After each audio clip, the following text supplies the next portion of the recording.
Hello everyone, and I'm Beastly Eel. And in today's video, we're going to be talking about the latest episode of My Adventures with Superman. So in this episode, this was how do I want to phrase this? Not a flashback, but it gives us the other side of the story of how Lois and Jimmy get to where Kara is.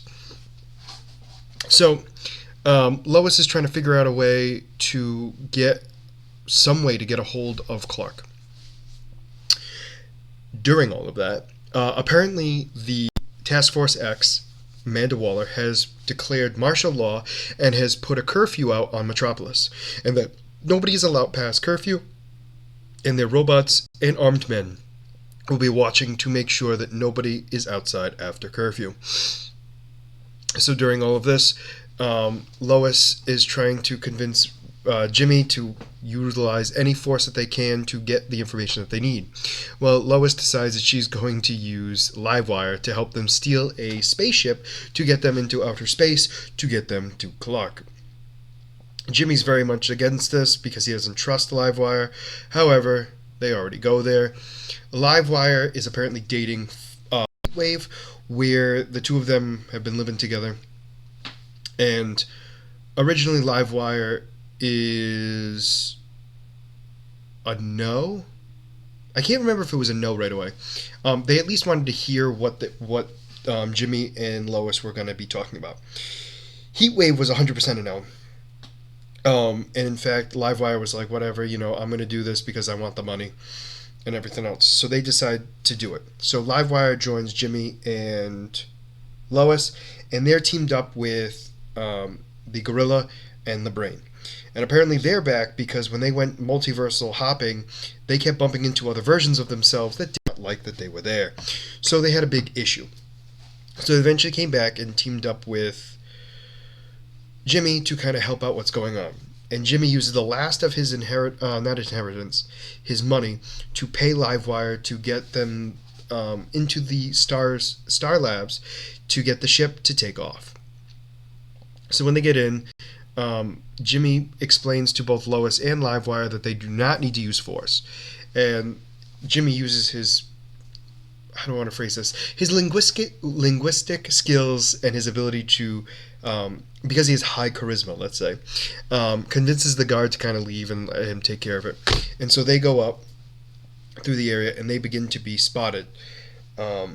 So because of this, they are now being hunted down, and they've lost the Brain and the Gorilla, unable to find them, and then Livewire leaves them to be captured. Lois and Jimmy go inside the ventilation system. They elude Deathstroke, even though everyone at Star Labs is on high alert because they obviously know somebody is broken in. So they're trying to figure it out. So they get to the ship where the Gorilla and the Brain are actually trying to fix up the ship to take off. They fix it up enough, they get inside, they take off. Apparently, Star Labs has been working on kryptonite-powered robotic army. So they go in, attach to the ship, and try to stop it from taking off. And that's when a massive bolt of electricity comes down, electrifies all of the robots to take them out, and then Livewire and Heatwave come down to help get rid of the robots.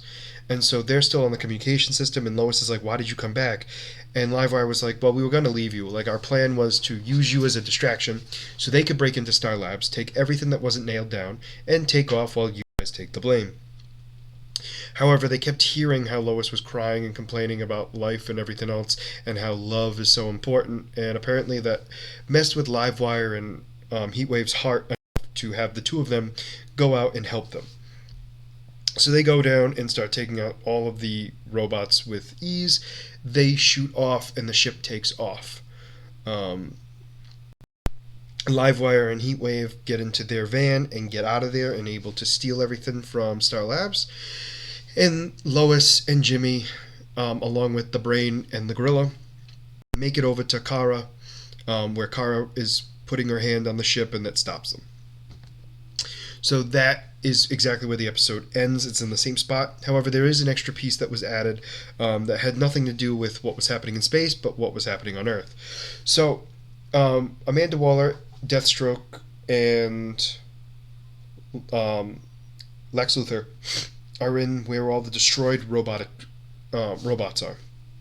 And Deathstroke's kind of just like, oh, I guess your robots weren't good enough, and clearly you're not worth the time anymore. Amanda Waller is going through everything, and she's like, wow, some of these robots are still intact, and they were able to go toe to toe against superpowered beings, and this is supposedly just a tenth of their ability.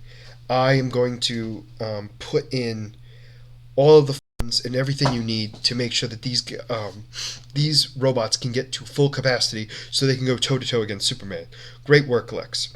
And then she orders Deathstroke to clean up the mess. And that's when Lex goes over to Deathstroke, pats him on the shoulder, and says, I guess mommy doesn't need you anymore. And that is a dig at him because that's exactly what Deathstroke said to General Lang, when Waller was going against him. So it was a full circle moment, and that was the end. So that basically gave us the idea of what was happening on Earth after the fight between Superman and Supergirl, and how Lois and Jimmy made it into outer space in the middle of nowhere with Kara. So we're obviously going to have some interaction between them, and them eventually going after Clark to save him. All that going on and everything else. So that's the main thing we know, although other than that, I know nothing else about what's going to be happening in these next episodes. But overall, this was definitely the... How do I want to phrase this? This was definitely the least exciting episode out of all of them in this season so far. But this entire season has been going so well, and it's been keeping up with expectations constantly, that there was eventually going to have to be a point where it leveled out, and it did for this one. However, it did give us the information we needed about what was going on, so I'm very curious at what's going to happen in the next episode. I'm hoping it's jam-packed with action and plot, of course. I'm also very curious at what's going to be happening going forward for the rest of the season.